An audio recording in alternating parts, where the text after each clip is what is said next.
upon the cliff where Hilltop stood. I can still see its hanging roofs against the cypress trees.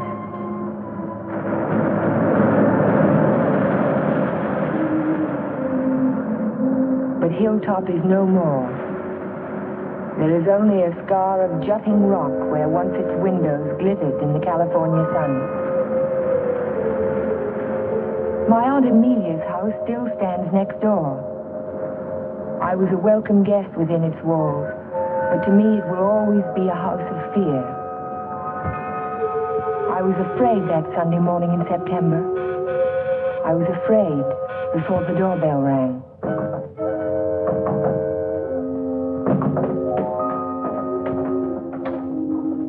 Morning, Ellen. Good morning. Hello, Amelia. Where is he? Where's Cohen? Jeff? Why, what's wrong? It's a wonder you weren't murdered in your bed.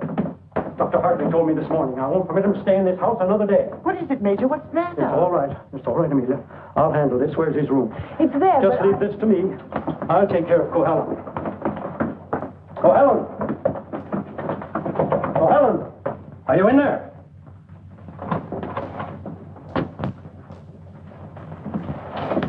He's gone. He can't be. He said last night... Well, I mean, he must be around somewhere. I'll search the place from top to bottom. Would anyone mind telling me what all this excitement is about? You've been harboring a dangerous man. A man who is... Wouldn't it be fair to Jeff if we wait until we find him and then he can speak for himself? Well, by all means, find him. But where? Well, supposing I look in the garage and see if his car's still there. Just what did Dr. Hartley tell you?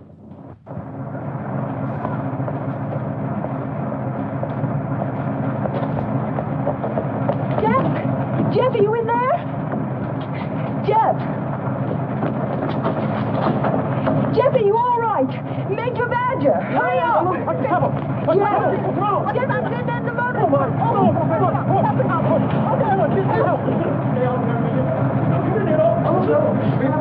Gotta get him out in the air. Amelia, call for an ambulance. Yes, I will. Come on, Ellen. Right Grab away. his shoulders. You grab his legs. You get him out in the air. Come on. Jeff, if only I had listened to the doctor. If you had only listened to him on the train. There was something wrong even then. Something terribly wrong. I should have seen it in your eyes the first time we met.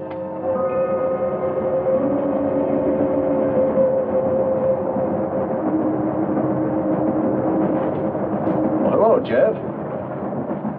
Oh, hello, Doc. Patient in Los Angeles, or were you just doing the town? Oh, medical dinner at the Biltmore last night. What have you been up to? I spent a couple of days at the General Hospital. Those dizzy spells again? Nothing serious, I hope. When I need a doctor, I'll come to see you.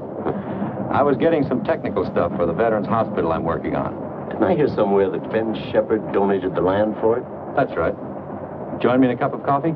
No, thanks. I've just had breakfast. I'll see you later then. Oh, Jeff, Yes?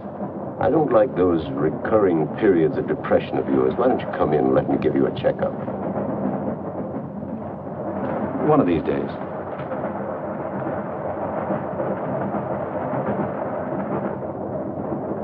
Morning, Elmer. Oh, good morning, sir. How about a little breakfast? You can start me off with some black coffee. Yes, sir. May I? Yes?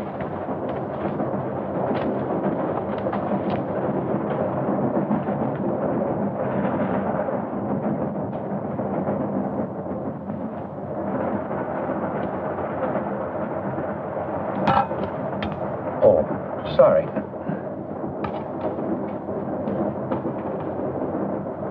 Go ahead, throw it. I've just saved the train from being wrecked. By throwing salt over your shoulder? Oh, by showing proper respect to the powers of darkness. Powers of darkness. What have we here? A disbeliever? Let's see what the tea leaves say about you. Your coffee, sir. Oh, thank you. There's a trick my grandmother taught me. She learned it from an old witch in Ireland. And so you've been drinking coffee ever since? That's beside the point. I see your name scribbled on the bottom of the cup. It starts with an L, doesn't it? It does not. Ah, but it does. The tea leaves never lie. I see it now. L-N. Your name is Ellen. Isn't it? Yes. You not be so quick to scoff now, will you? Now, let's see where you're from. I see a large body of water. Not so large as an ocean, but the next thing to it. Now, what could that be? Lake Superior. It's the largest lake in America. And you're from Lake Superior? From Minnesota. Now we'll go into your destination. It's Pine Cliff, of course. You wouldn't be on this train. But where in Pine Cliff? I see here an old woman and the letter A. Now, let me see. The old woman is standing in the garden and she's talking to her neighbor. So you're going to the city, she says. And what train will you be coming back on? Saturday's train, he says. Then you'll have a pleasant companion, she says, for my niece Ellen is coming to visit me and she'll be on Saturday's train. You see, the tea leaves never lie. And neither do the tea bags. But how will I know her, I says to Amelia. Sure, now, she says, just look around the parlor car and the prettiest girl there, that'll be Ellen Foster. You're a real Irishman, aren't you? You've obviously kissed the blonde next to her. Kissed it, she says. I wear it on my watch fob. And just from what part of Ireland do you come? Flatbush.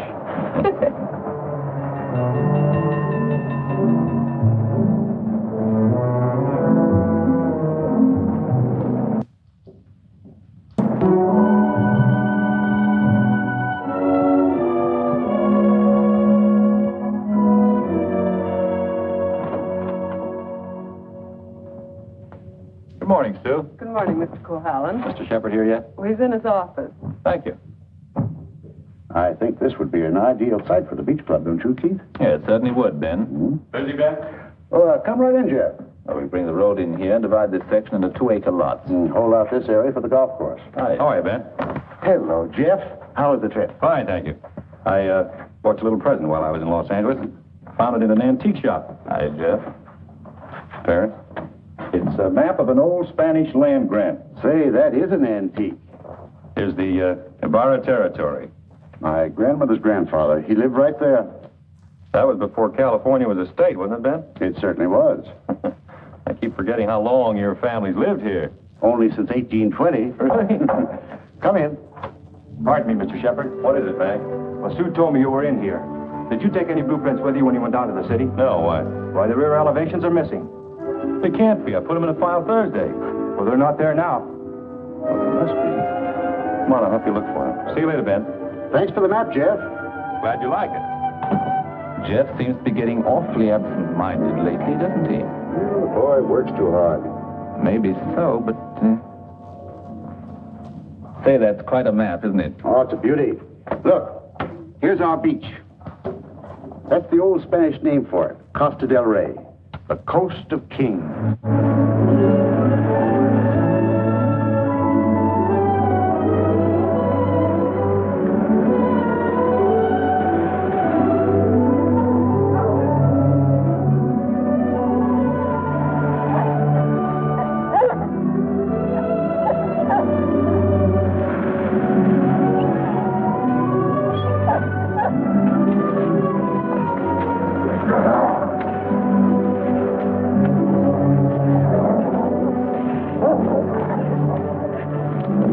Down, mister, down. Don't be afraid of him. He won't hurt you. Well, I hope he didn't tear your coat. oh no, it's all right. I don't know what got into him. He never barks at people. He seemed to think I was an intruder. Oh, yes. Of course, that must be it. Is this a private beach? Oh, no.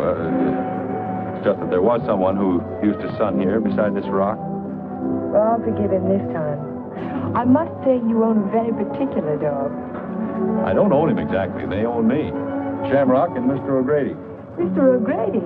Isn't that an odd name for a German Shepherd? Well, it's Herr von Gradenstein on his papers. I translated. Well, I guess I ought to go home. I'll walk along with you.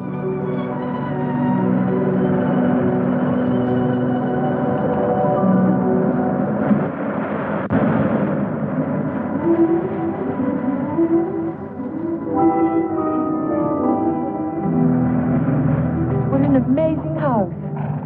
Don't you like it? Yes, I think I do. It looks as if it had wings. As if it could take off and fly across the sea. That's the effect I was striving for when I built it. You built it. My house. Certainly belongs exactly where it is, doesn't it? Yes, I think a house ought to blend with its environment. If it's built in a valley, it should crouch between trees. If it's on top of a hill, it ought to be part of the sky.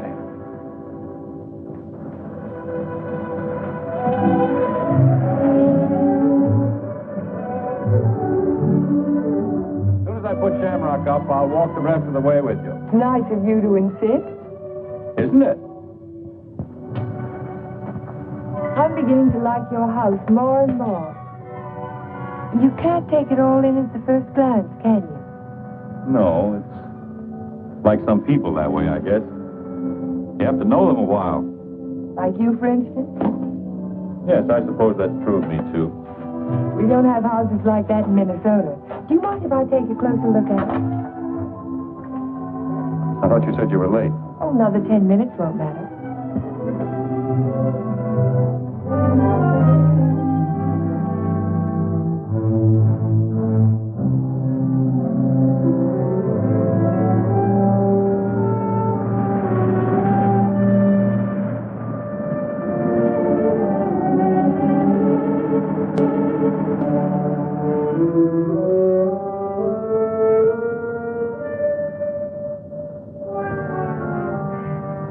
May I go in? Why, of course.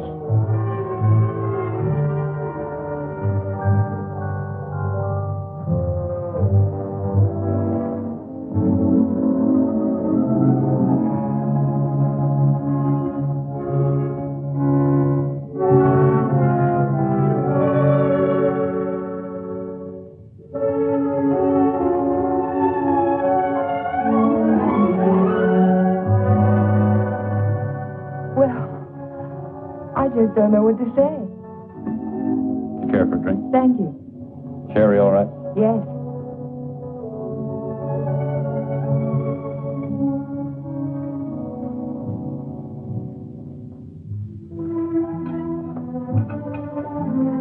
What an unusual picture. By Del Lopez, the Mexican modernist. Thank you. What's it called? Doesn't have a name. What does it suggest to you? Well, it's not real, but then it's not real either. It might be a garden in a dream. Might be. Or she dreamed of the girl who belonged in the garden. That's pretty good. And then she became more important in the garden, and perhaps that's why she's out of proportion. Perhaps she did. Perhaps that's why a woman gets out of proportion to a man. I really don't know anything about modern art. There isn't anything to know about it. It's like music. Its form doesn't have to copy nature to please the senses. Or does it? We were talking about art. I was talking about figures. Are you interested in figures? I have a Sedigliano. You have a what? Sedigliano, an Italian sculptor. I bought one of his porcelains with my first fee. Would you like to see it? Yes, I would. Where is it? Over by the window. Come on, I'll show it to you. This is my good luck charm. It's called Hotai, the Chinese goddess of chance. Sedigliano always...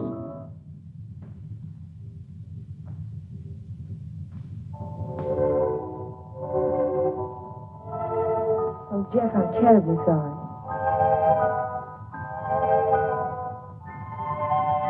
Can it be mended? No, it's beyond mending. Oh.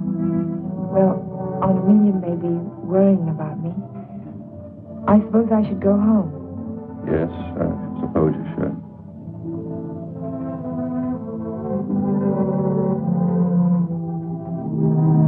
Goodbye.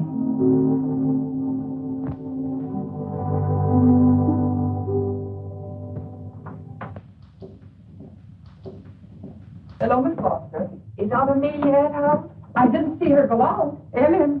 Oh, hello, Aunt Amelia. Were you afraid I was lost? No, I was sure you could take care of yourself. But it was getting late, and I was afraid you'd forgotten about the dance at the country club tonight. Of course not. I just ran into Mr. Cohallen on the beach, and I stopped by his house for a glass of sherry. You were inside Hilltop? Why, yes. You don't disapprove, do you? After all, I'm a little old to need a chaperone. But no one's ever been inside Hilltop before, No one. except Jeff.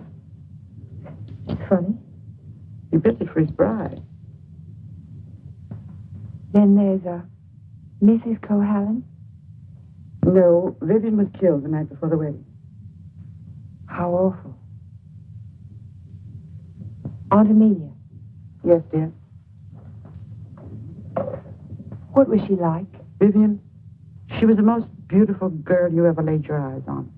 She was Ben Shepherd's daughter. Ben Shepherd. Ben owns most of Pine Cliff. That's why it was such a perfect match. Jeff was a protege of his, more like a son. And when he fell in love with Vivian, Ben was delighted. Of course, he adored Vivian, especially after her mother.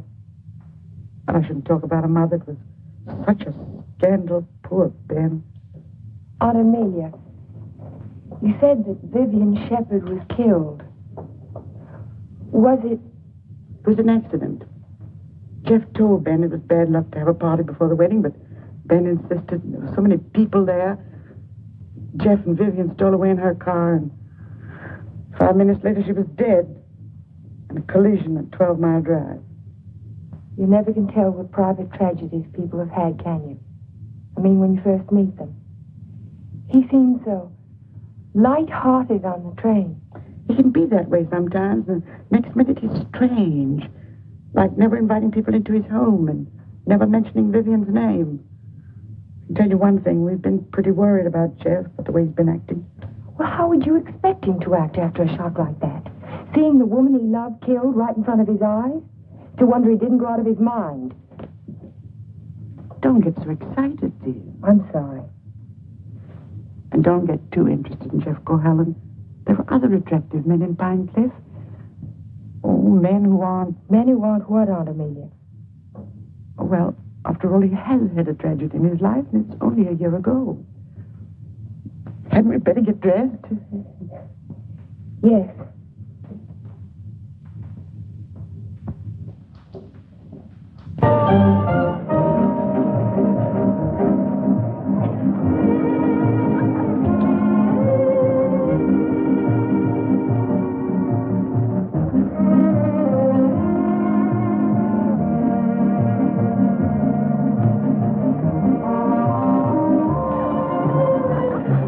How about taking a look at a great big California bull, huh? I can see it through the window.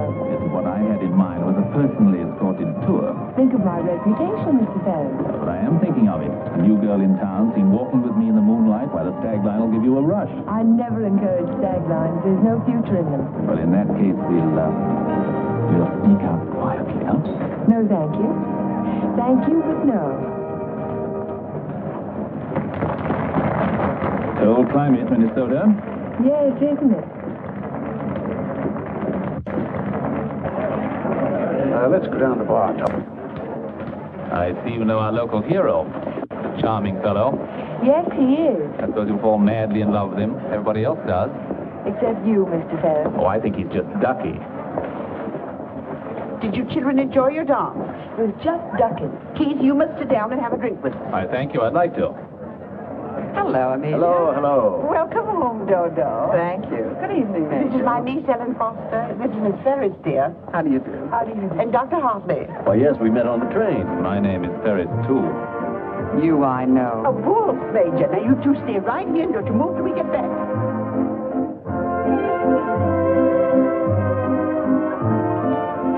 Miss Foster, the only dance I know is a waltz. Will you risk it with me? I'd love to, Dr. Hart.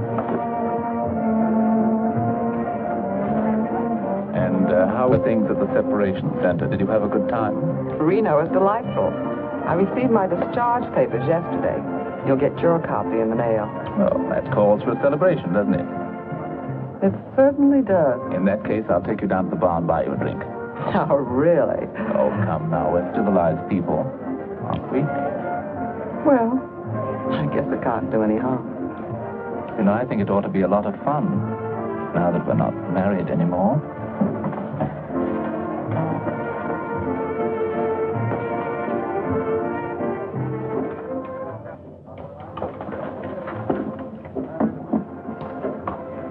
What do you think your chances are?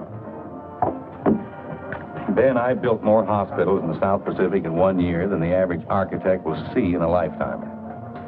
The only competition I'm worried about is Talbot and Talbot. Huh? Not that I can't compete with them professionally, but they seem to know how to play the political side of it. Well, that won't count here. I hope not. Anyhow, I'm indebted to you for a crack at it. I merely suggested that they invite a local architect to submit plans. Jeff, you're looking pretty seedy. Sure you haven't been working too hard? Well, it's been a pretty hectic week, Ben, but we finished up tonight. Plans are all wrapped, ready for mailing in the morning. Hello, Ben, you old darling. Hello, Dodo. Hello, Jeff. There's an admirer of yours looking for you upstairs. Who's that? A girl by the name of Foster. You seem to have made quite a score. Aren't you speaking to me, Jeff? Certainly, Dodo. How are you? Fine. Are congratulations in order? They certainly are. We're celebrating the new freedom. See you later. Bye. I think I'll go upstairs, Ben. It's getting a little crowded down here.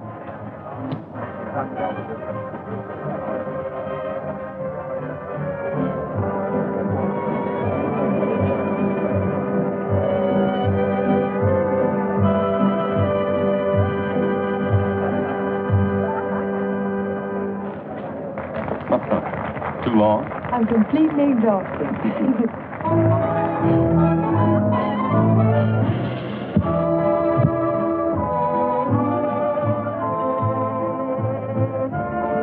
What is that song? Do you know? It's called Don't Forget Me. Oh, I remember. They played it a lot last year. Yes, we played it last fall. Is something the matter? No, I didn't eat my dinner. I guess you shouldn't drink on an empty stomach. Excuse me.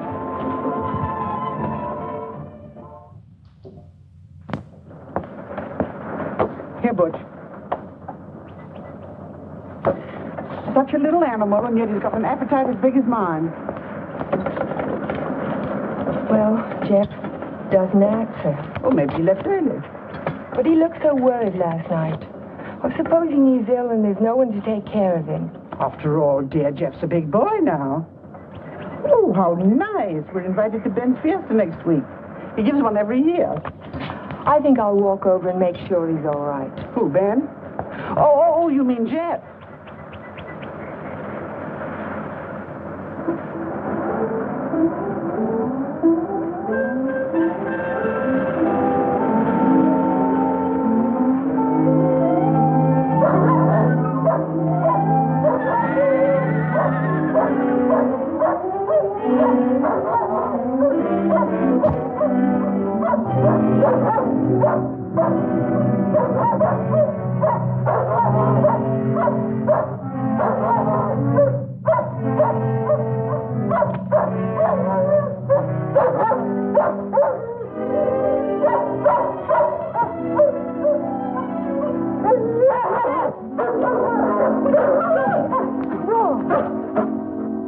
Look at his right front leg. It's shattered. Oh, Shamrock. I hate to have to destroy him. How did it happen? I don't know. I don't know how it could have happened. You better wait for me outside.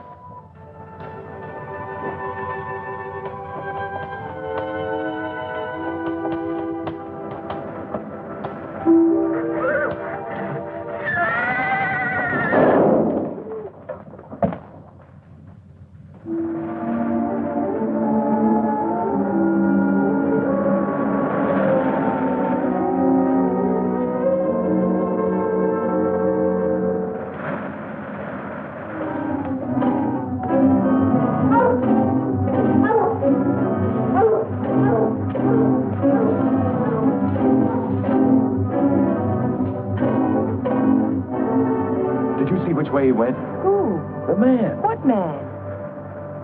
He was hiding in the bushes. Didn't you see him? No. I only saw some branches move, that's all.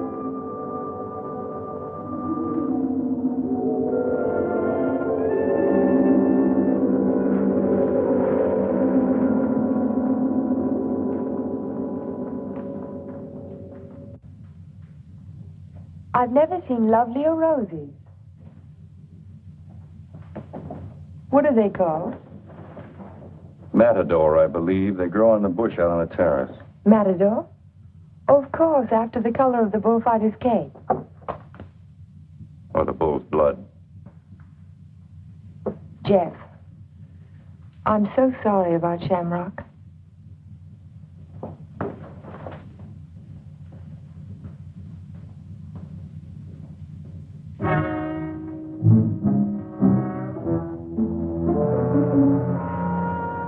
Helen, you better go now. You're not safe with me. Do you understand?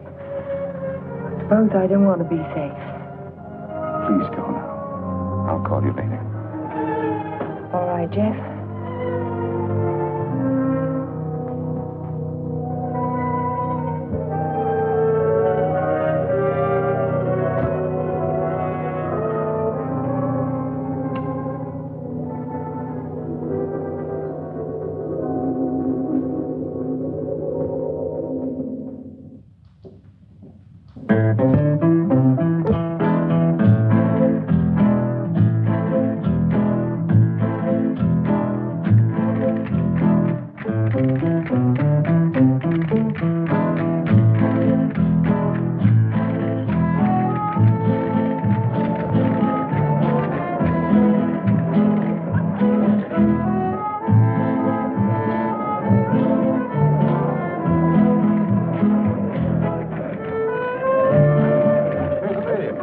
Hello, everybody.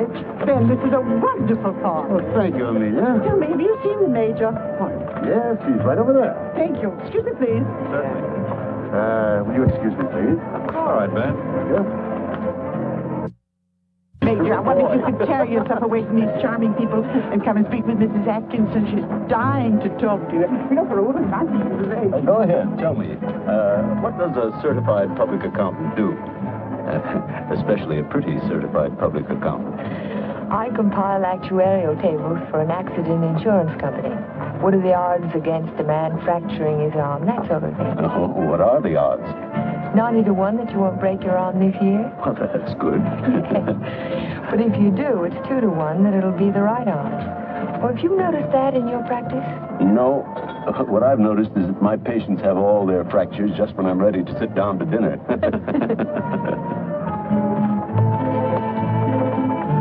Hey, you. Come here, man. I want to talk to you. Si, senor. Didn't I see you around my place last week? Me? Me, no, senor. I'm sure I saw you hanging around my stable. Me? No, senor. Some other fellow, but not me. Just a minute.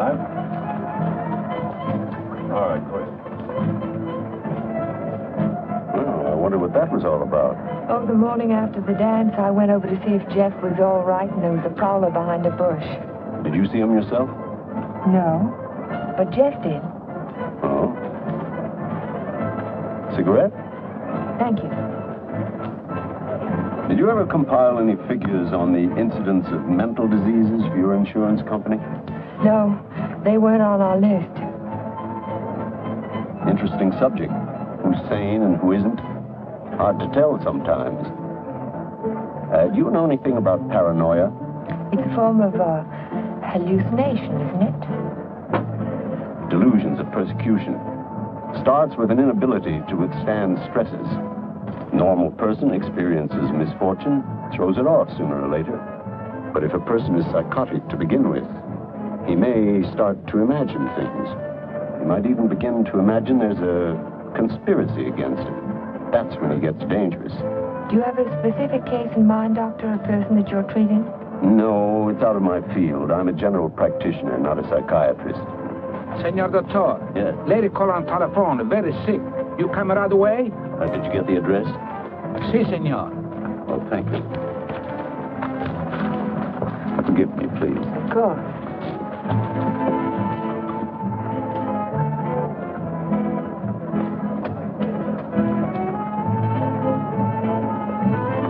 Are you sure, Jeff? Ben, I'm positive it was the same man. Well, I'll talk to him if you want me to, but you know how it is with those fellows. They all look alike if you don't know them. Maybe you're right, Ben. So the guy gets up and he says, Keith, you take a powder. Oh, the guy was bigger than I. What can I do? same thing happened to me, only he wasn't so tall. Oh, I remember all too well. Remember that evening? Excuse me, honey. I'll be back in a while. Certainly. Because the rest of the committee feel that a local architect should have the job. Ben, may I see you a moment? Surely. Excuse me, Jeff. Certainly.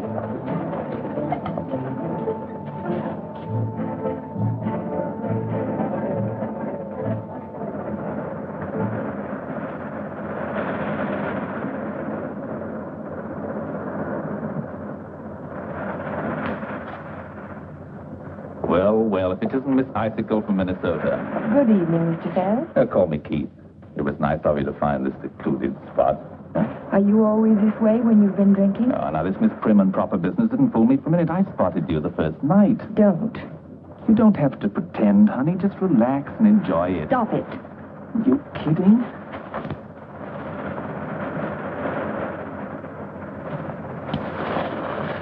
Jeff.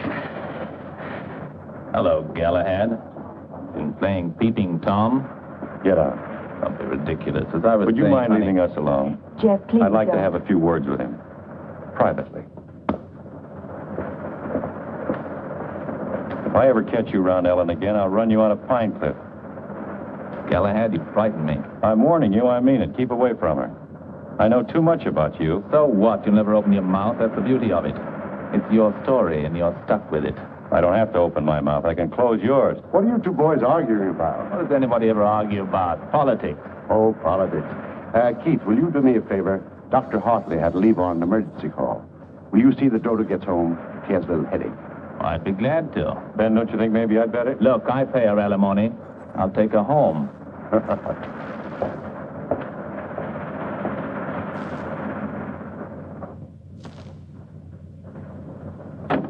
It was a lovely, lovely party, darling. I'm glad you enjoyed it. You're sure I can trust you to take her straight home? Oh, the car knows the way, Ben, all by itself. Good night, then. Oh, Ben. Yes? It might be a good idea to keep an eye on Jeff tonight. See that he doesn't drink anymore. He was getting a little out of control. Thanks, Keith. I'll watch him. Good night.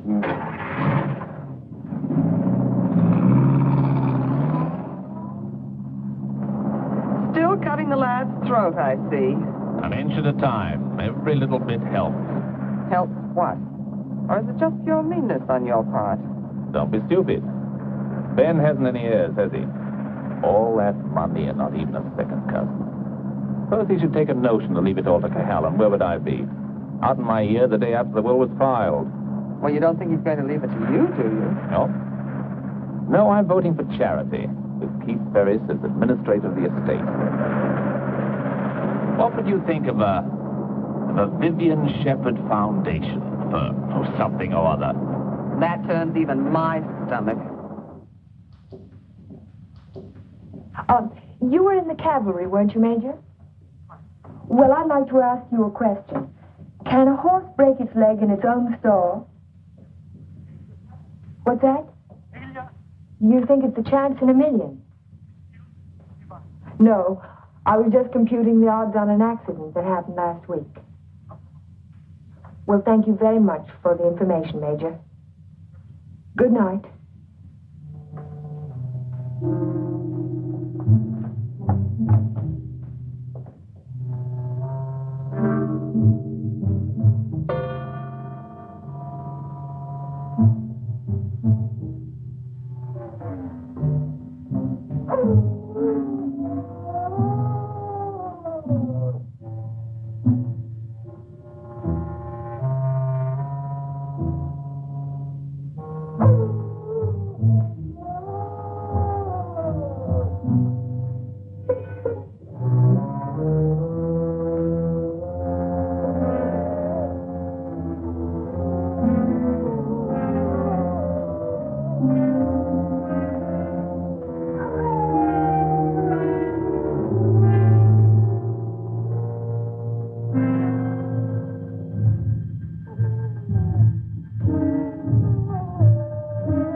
Could you tell where it came from? No. It's around here someplace, but I can't locate it.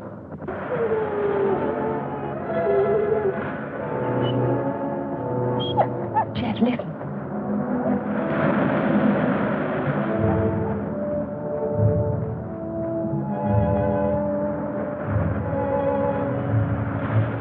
What's the matter, mister?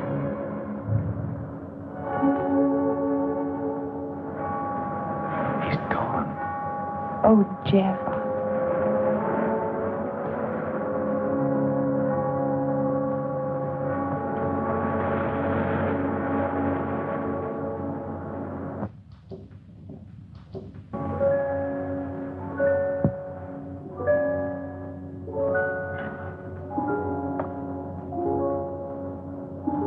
Well, that's about all we can do tonight.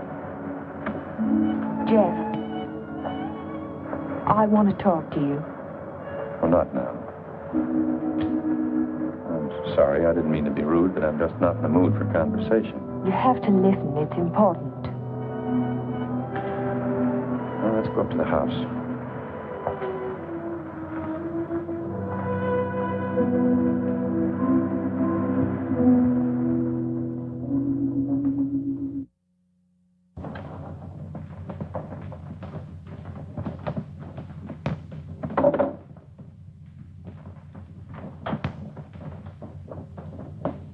All right, let's have it. I talked to Major Badger tonight. He can't understand how Shamrock could break his leg in his own store. Well, he hasn't anything on me. I can't understand it either. Unless it's bad luck. Don't call it luck, Jeff. What would you call it? I'm not sure. A few days ago, this rose was on your matador bush. It was alive and beautiful. Now it's dead. Was that bad luck, or was it cause and effect? You picked it, so it died. I didn't pick it. The whole bush died overnight for no There reason. must be a reason. There's always a reason for everything. Is there? Maybe you can give me a reason for this. Take a good look at it. It looks different. Is it the way the light hits it? It isn't the light, it's the colors. Look at it again.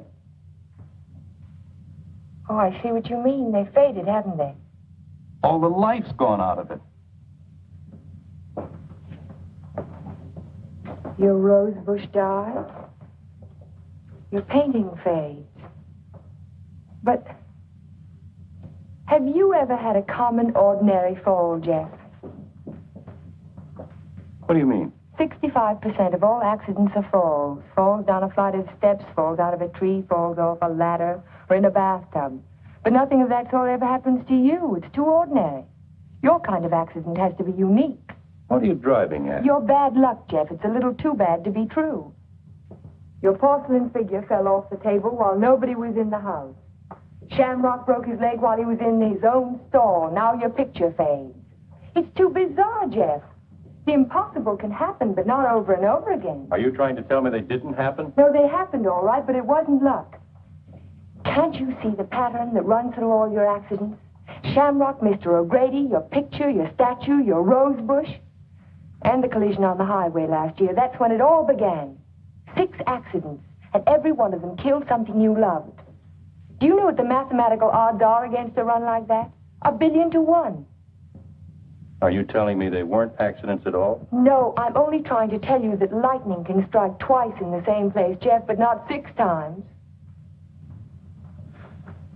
You mean you think that all of these things have been planned by someone? Someone who hates you, who's trying to destroy you. Who could it be, Jeff? I don't know. We'll find out. We'll go back to the beginning, the night that Vivian was killed. We'll talk to the policeman who reported the accident.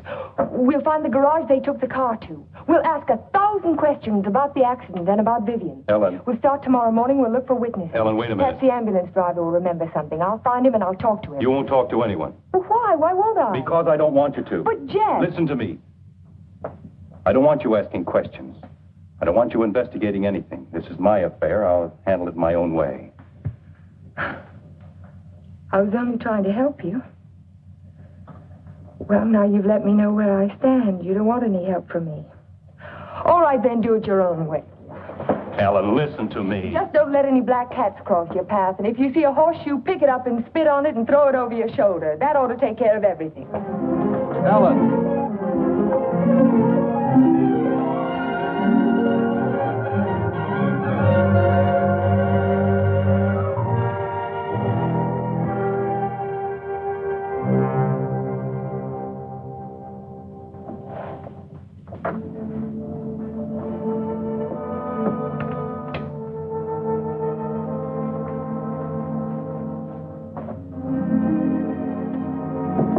Come in.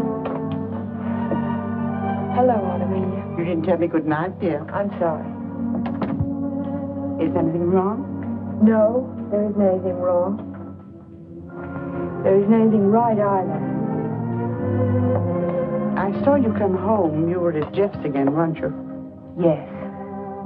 I don't want you to think I'm an old busybody, but I'm all the family that you have, and it would help you to talk to someone. What is there to talk about? He doesn't love me. He never will. He's in love with a memory. I tried to warn you to be sensible. Sensible. I love him. I've got to help him if I can, whether he likes it or not. I know. Good night, dear. Good night, Aunt Amelia.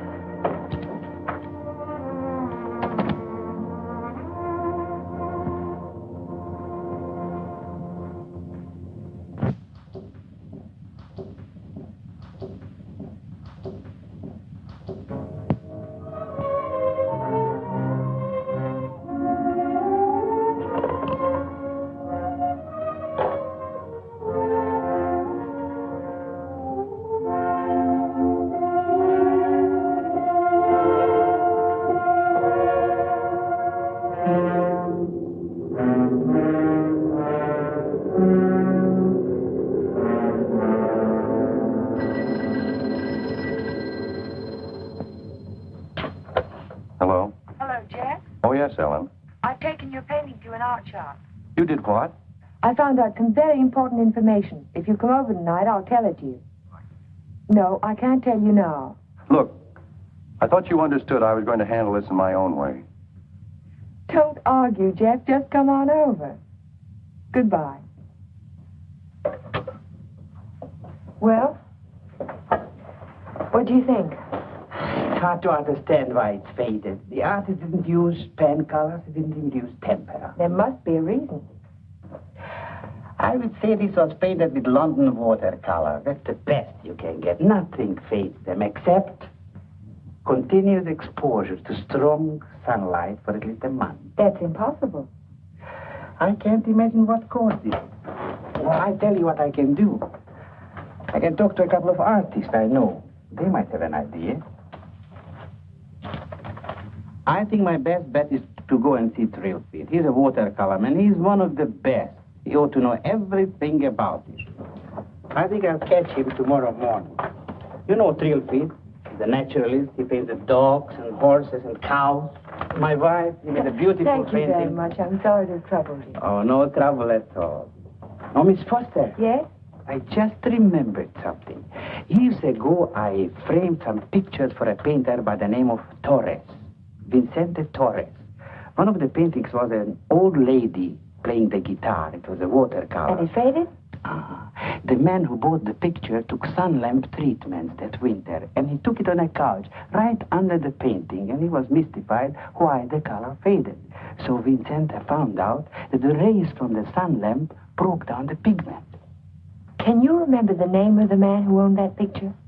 I don't think I ever knew. It was some local man. What about the artist? Is he still in Pinecliff? Torres? He died 5 years ago. Oh. Thank you again.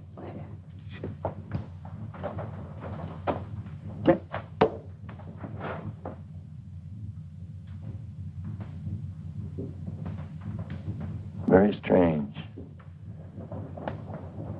Have you told anybody else about this? Of course not. But someone in Pinecliff knows that you can fade the colors out of a painting by turning a sun lamp on it. If we can find out who owns that picture, Jeff, the portrait of the old woman with the guitar... What would it prove? If somebody wants to destroy a painting, there must be 100 easier ways of doing it. That's not all. Read this.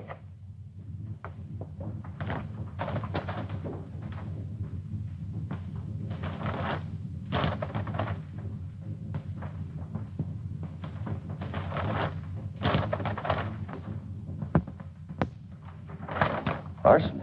In the soil underneath the matador bush. I dug it out this morning. Enough arsenic to burn out the whole root system. It didn't get there by accident, Jeff. Someone put it there. Someone who knows how to poison a rose bush. Or a dog. Or a man's life. Would you really like to help me? You know I would. And forget it. Forget the whole thing. But there was poison in the root system. The chemist told me. You never saw the chemist. You never heard of a portrait of an old woman with a guitar. Do you understand? No. No, I don't understand. Jeff! Jeff! Your house. Look out the window. I saw it from upstairs. What? It's burning.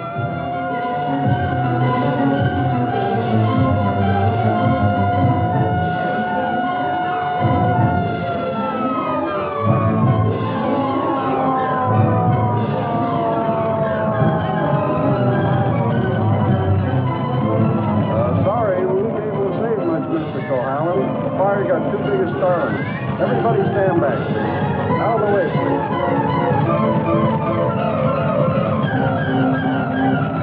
Hello, Jeff. A lovely fire, isn't it? You know, you can see it for miles. Jumped right in my car and drove over. Wouldn't have missed it for anything.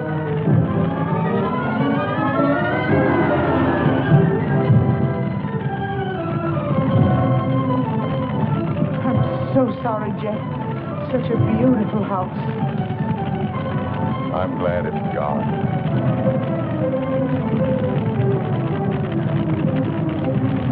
Be sure to tell Jeff that he's welcome to come and stay with us as long as he likes.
No, he hasn't come in all day.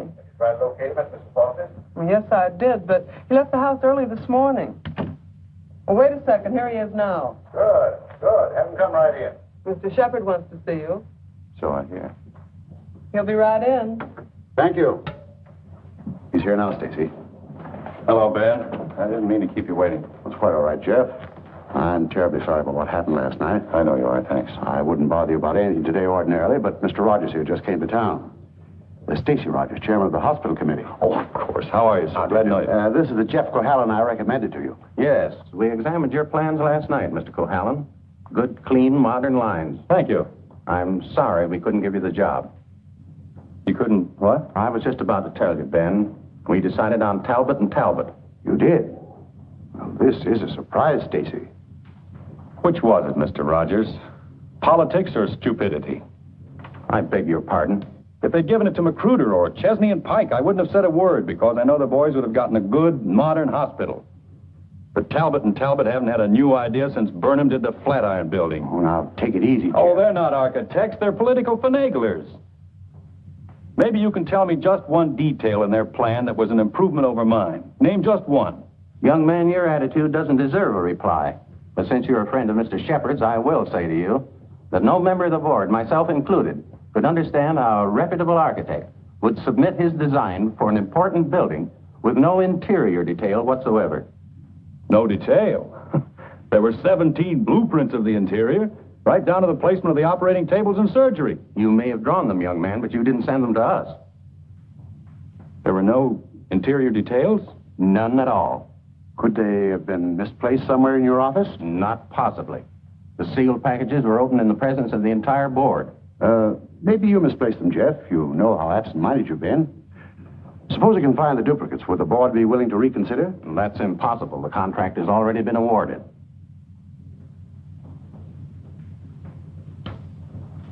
Well, this is quite a shock, Stacy. I felt sure that Cohalan would get this job. Oh, I'm sorry, Ben, but you understand my position. Jeff, you weren't going home without me, were you? Without you? You told me to drop in at 5:30 and you'd drive me home. Do you remember? I'm not going home now. Oh, is anything wrong? Everything's wrong. Come on, let's get out of here.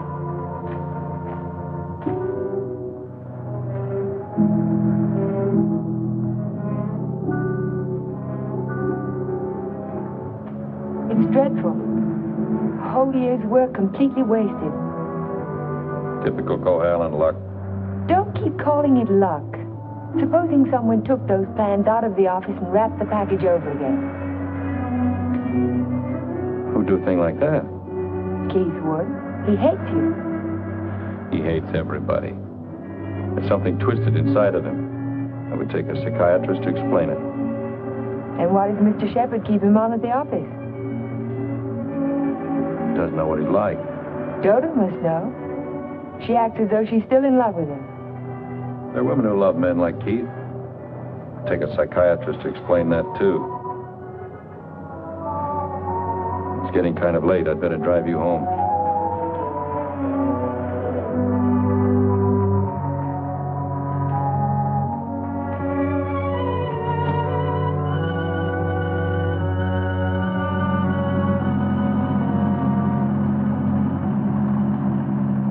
Isn't this near where... What'd you say?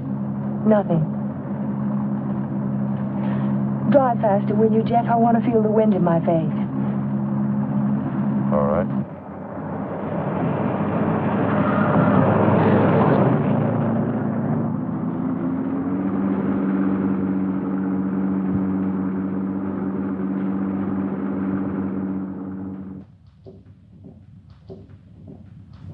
Here you are, Miss Foster.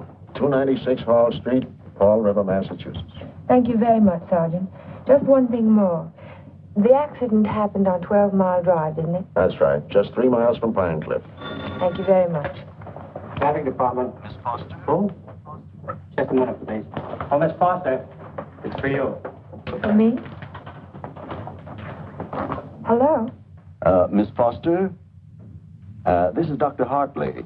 Oh, hello, Doctor. How on earth did you know I was here? My office is just across the street.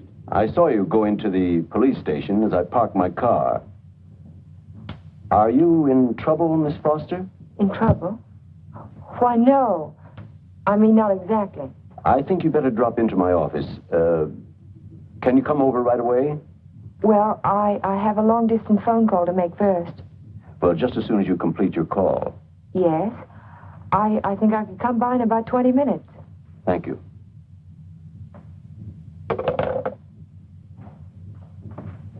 Thank you, Sergeant. That's all right. Miss Foster. Hello, Dr. Hartley. Come in. Come in. I was startled when you telephoned me at the police station. Well, I'm very glad I spotted you when I did. Why did you ask me if I was in trouble? Well, the fact is, I'm in rather an awkward position. But your aunt is getting along in years, and I didn't want to disturb her unduly, so I thought it best to discuss this matter with you. Sit down, sit down. Thank you. Yes, Doctor? Since I'm your aunt's physician, I feel it's my duty to inform you that she isn't safe. That neither one of you is safe, for that matter. So I wanted to get your permission to speak to your house guest, to ask him to move to a hotel. But I don't understand. What has that to do with my aunt's safety? Yes, I was afraid you'd ask me that. The fact is, you're forcing me to take an unethical action. The man isn't my patient, and even if he were... Whatever it is you're trying to say, Doctor, why don't you just go ahead and say it? Yes, you're quite correct. I'll come to the point. Let me say that I believe your house guest, Mr. Cohalan, is definitely paranoiac. He seems to have all the obvious symptoms of delusions of persecution. If that's true, then you and your aunt are in a hazardous position. Two helpless women in the same house with a man who may become dangerous at any moment. We can't allow it. May I ask you a question, Doctor? Certainly. You speak of delusions of persecution, but...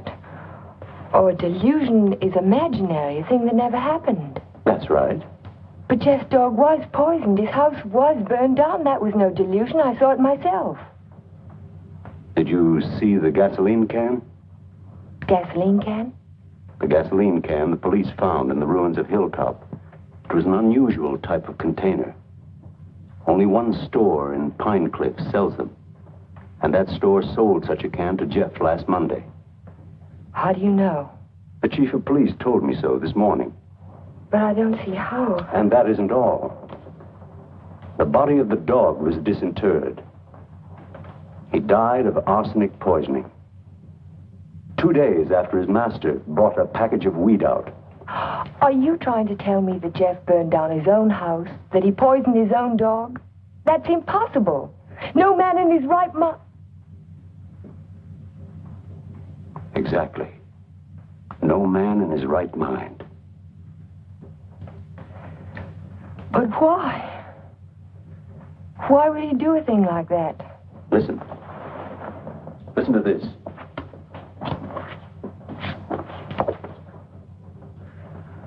Once the feeling of guilt is firmly established in the subconscious, the patient may do injury to himself as a form of penance or self-imposed retribution. Such actions may be taken without conscious volition and will often disappear entirely from the memory stream, so that the patient is later unaware that his injuries were self-inflicted. That's my theory, that Jeff is suffering from feelings of guilt, and he's unconsciously punishing himself for it. Guilt? You keep talking about guilt. I don't understand you. What is he guilty of? His fiancée was killed in an automobile accident a year ago, and he was at the steering wheel at the time. It would be an unusual man who didn't reproach himself under those circumstances, even if he was blameless. And if he thought he was responsible for the death of the woman he loved, if the thought began to prey on his mind, it's rather an obvious theory, isn't it? Yes. Then I have your permission to speak to him. I'll be as tactful as possible. No, not yet. Not until Friday. Friday? I've got to have time to think about it. I'll be very careful, but promise me you won't speak to him yet. Well, I can't force my opinions on you, Miss Foster, but I must emphasize as strongly as I can that delay can be dangerous. Extremely dangerous. I'll be very, very careful, Dr. Hartley. I hope you will, Miss Foster. Thank you.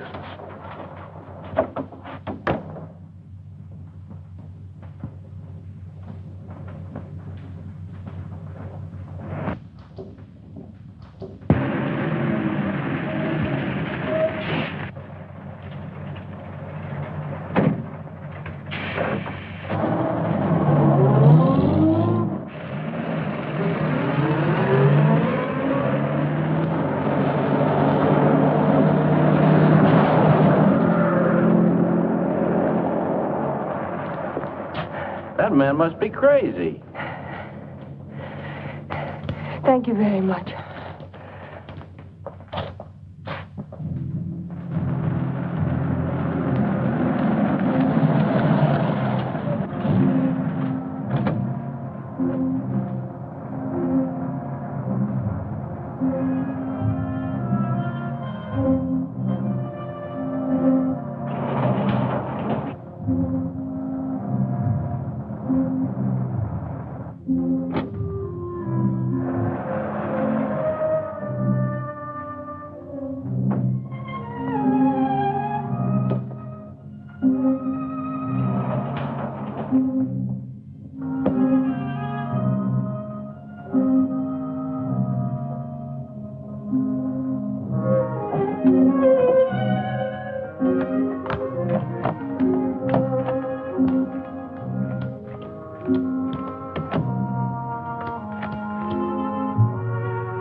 Hello, Jeff.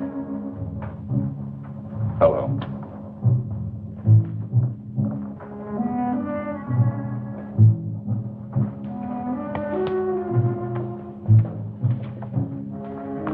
Jack of spades. Is that bad luck? Like a black cat? A dead man's card. Oh? Is there a card for a dead woman? The queen of spades. I almost drew it this afternoon. Oh, what happened? Oh, I just gotten off the bus and was waiting to cross the street, and a car nearly ran me down. It almost seemed to be trying to. Did you see the driver? No, I was too busy trying to get out of the way. What kind of a car was it? A green convertible, like yours, except the top was up.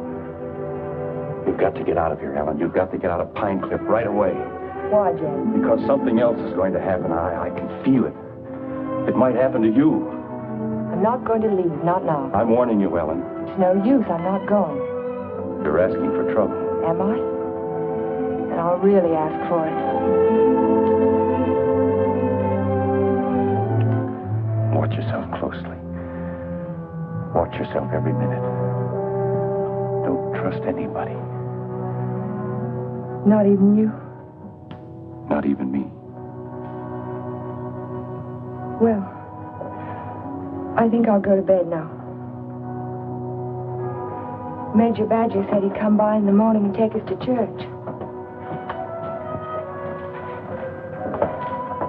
You won't forget what I said. You'll be careful. I'll be careful.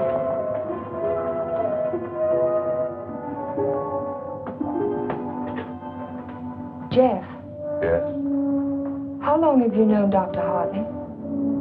For years, ever since I came to Pine Cliff. Has there ever been any bad feeling between you? No, why should there be? Well, he thinks that the shock of Vivian's death might have affected your mind. He thinks that you might be paranoid. But you don't think so, do you? No. I don't think so. Good. Good night, Jeff. Good night, Ellen.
had to see you again.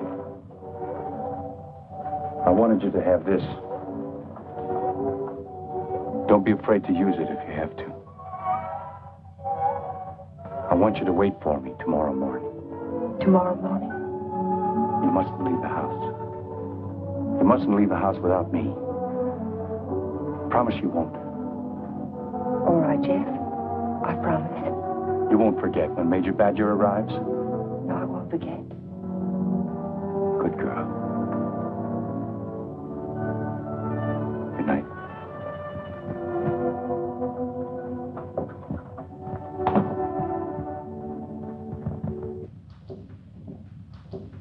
Next morning. I can still smell the fumes of the gasoline as we pulled his body from the car. But somehow it didn't quite ring true. I couldn't believe that Jeff would try to kill himself. No suicide note was found, but the local architect was discovered in the Foster garage with the door closed and his car motor running. He was immediately removed to City Hospital, where latest reports from Dr. Raymond Hartley advised that Cohalan is now definitely out of danger. On the national scene, Congress resumed its discussion of the Morse-Conlon bill today. Labor spokesmen have announced that they will request an amendment guaranteeing... I'd like some more coffee, nurse. With cream and sugar? How did you get by the no visitors sign? I walked right straight past it to ask you a question. Oh, you did? Well, suppose you walk right straight past it again, going the other way. Not till you've answered my question. Would you rather I rang for a nurse? Oh, you weren't that way on Saturday night when you needed me. I made you a promise then and I kept it. Now I think you owe me the answer to one question. Just one. Well, I won't ask you why you came to my room that night. I know the answer to that one. Oh, you do? Certainly. You wanted to make sure that I'd find you on Sunday morning before the motor ran too long. You probably didn't start it until after the major rang the doorbell. You don't miss much, do you? You counted on that, too.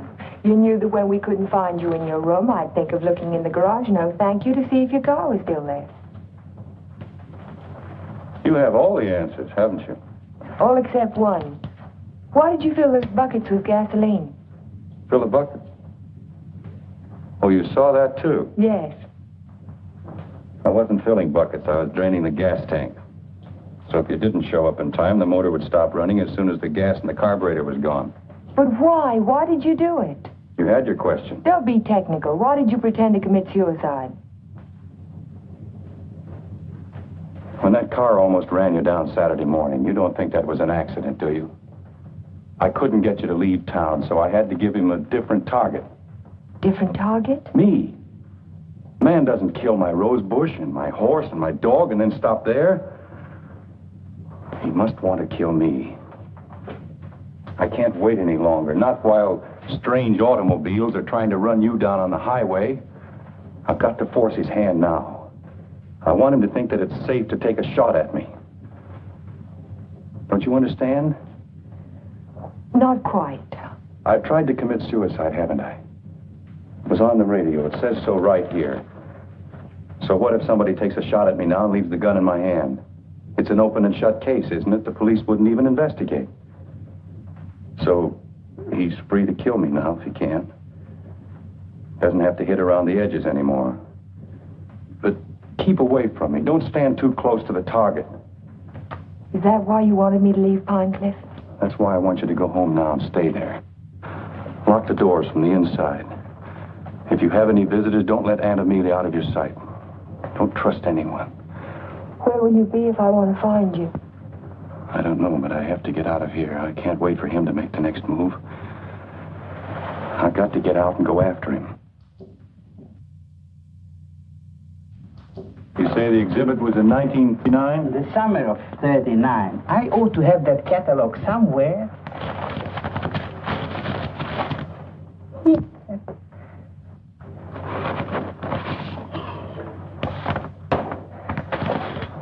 Here we are. And there's a list of all of the exhibitors in here? The back of the book. Practically every artist who might have known Torres. Oh, yes. This is perfect. Exactly what I was looking for. Thank you. Good afternoon. Yes? Are you Mr. Strabini? Strabini? Yes, that's me. Did you ever know an artist by the name of Vincente Torres? Vincente Torres? Yes. No.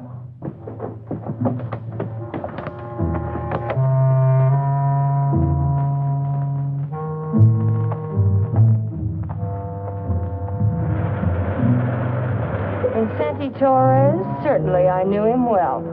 Watercolor man. No sense of depth. Do you recall a painting he did, a portrait of an old woman with a guitar? An old woman with a guitar? Don't believe I ever saw it.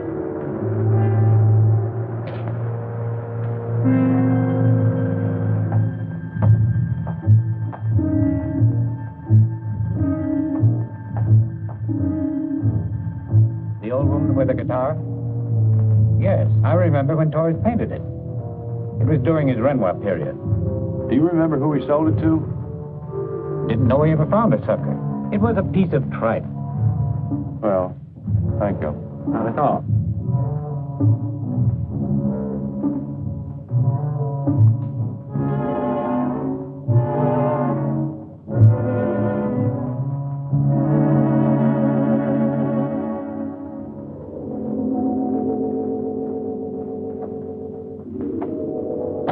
Why, Mr. Cohallen, Hello, Sue. you had a few phone calls. Anything important? I don't think so. A man named Carter called. Said he was a friend of an artist that you knew. The name sounded like Boris. Was it Torres? Could be. Did he leave a number? No. He said he'd call back around 6. What's after that now? When Mr. Shepard's anxious to see you. He's still in the office. Okay. Shepard Estates. Oh, yes, just a minute. Mr. Carter. Hello? Yes, that's the man, Vincente Torres. Do you remember a watercolor he painted, a portrait of an old woman with a guitar? You do? Do you remember who bought it? You're absolutely certain? Oh, thank you. Yeah.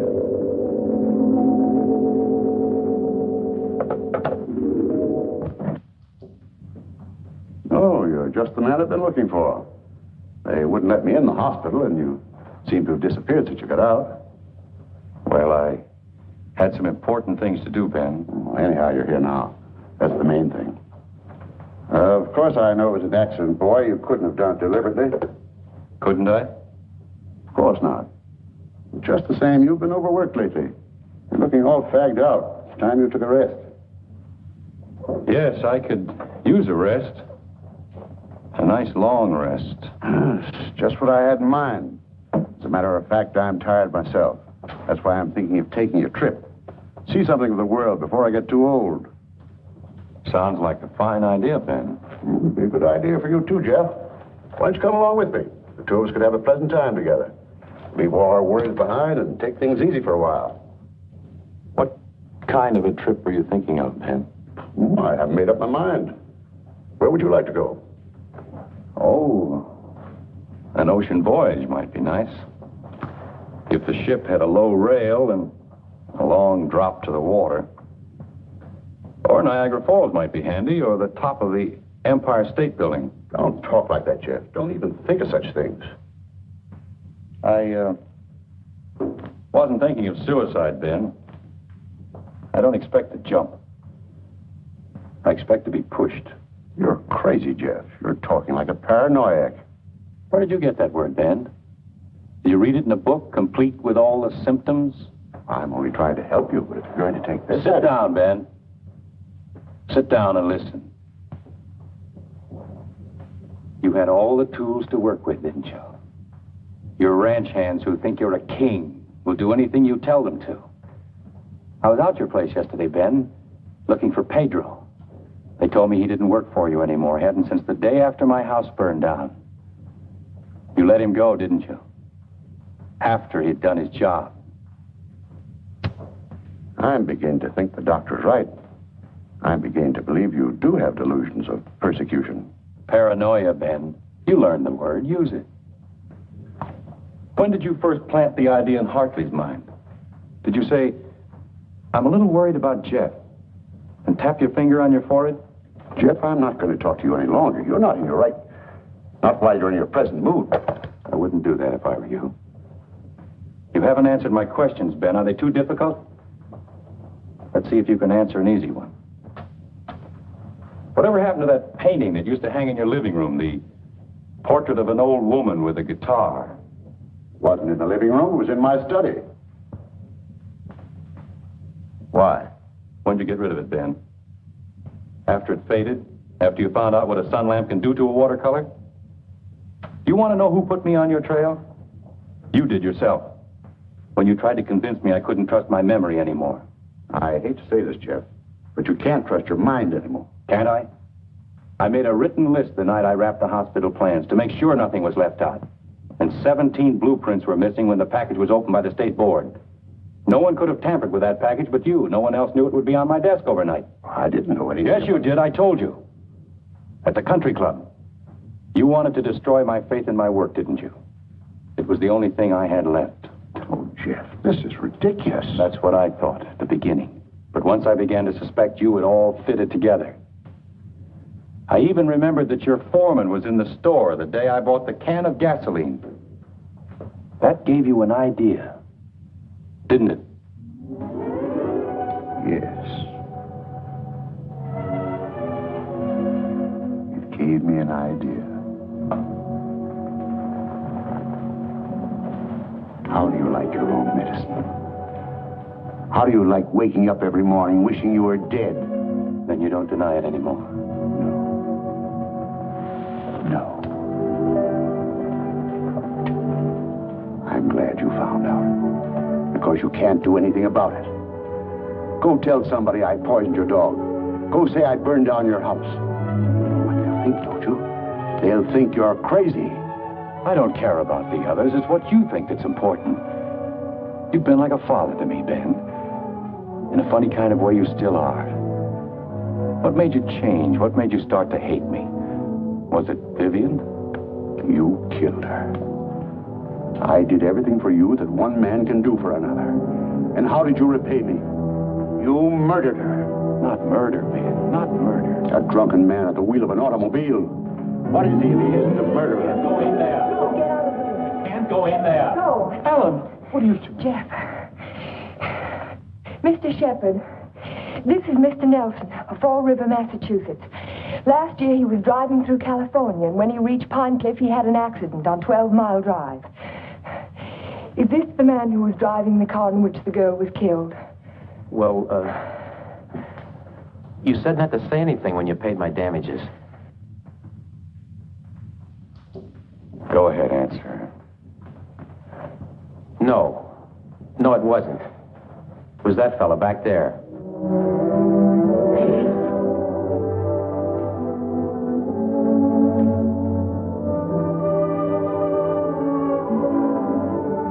Thank you, Mr. Nelson. I tried to keep it from you, Ben. At the party you gave the night before Vivian and I were to be married, I don't know whether you remember or not, I said something to you about the room being a little stuffy. I wanted to go outside for some air. I was really looking for Vivian.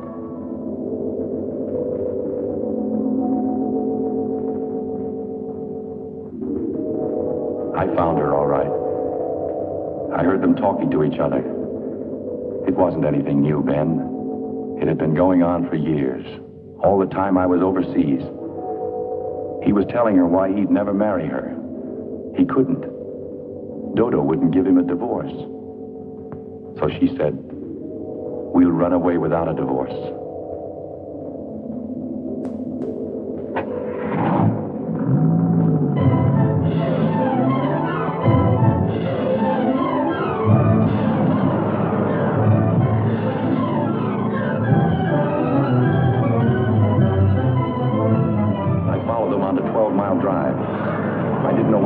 But I knew I had to stop them if I could. He was going as fast as the curving road would let him.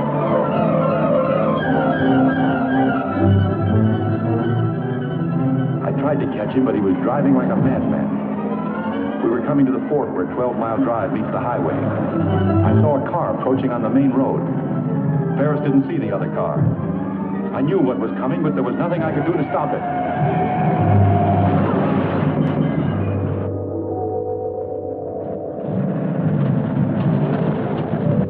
I jumped out of my car and ran toward the wreck.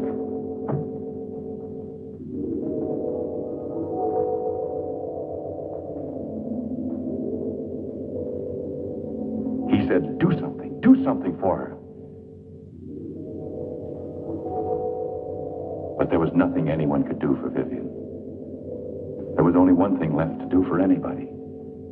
I told him to take my car and get away from there.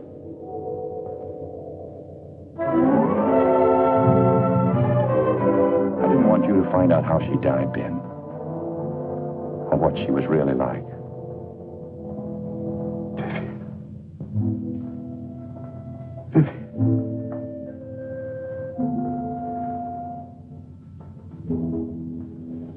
I'm sorry you had to know, Ben. Even now.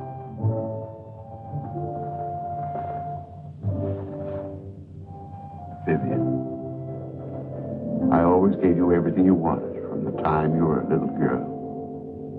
You were all I had after your mother ran away. She was no good. I never told you that, did I? Your mother was no good. Now you want to run away, too. You're just like her. The same bad blood. Jeff, he thinks I know. I won't go through that again. I'll kill you first. I'll kill both of us. My shoulder. Ben, put down that gun. Put it down.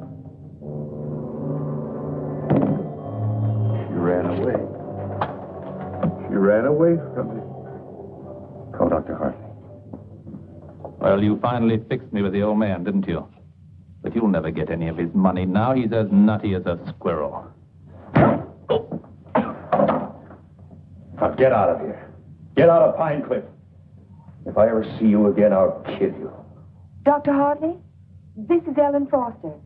Will you come over to Mr. Shepard's office right away? Yes, it's urgent. Thank you. It's all right, Ben. Everything's going to be all right.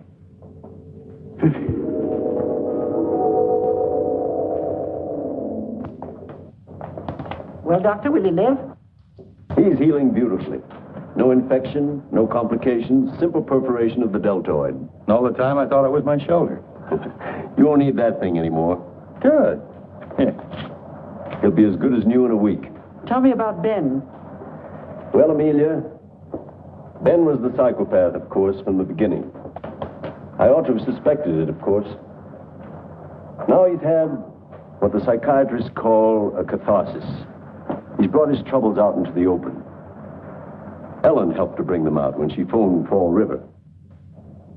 He'll be all right now, in time. Well, I'm very happy to hear that. Well, I hate to drag myself away, but the ill and injured are waiting. I'll see you to your car, Doctor. Bye, Ellen. Jeff? Goodbye, Dr. So long, Doc. And now, young lady, suppose you come along with me.